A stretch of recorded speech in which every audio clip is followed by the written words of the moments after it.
Hey there guys, my name is Marcus, and in this video I'll show a simple way how you can disable autoplay on Facebook. So let's start.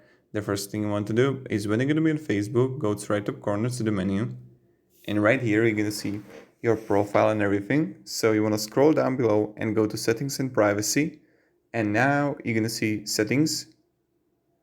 Right here you're going to look on media and contacts. So let's just scroll down below.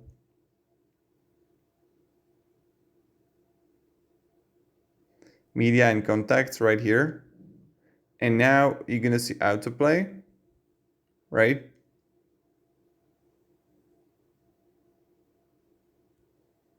And now on mobile data and Wi-Fi, never autoplay videos on Wi-Fi connections only. So you choose which one you want, right? And this is pretty much it how you do it.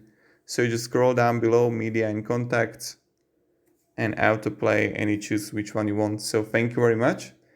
Have a great day and goodbye. See you.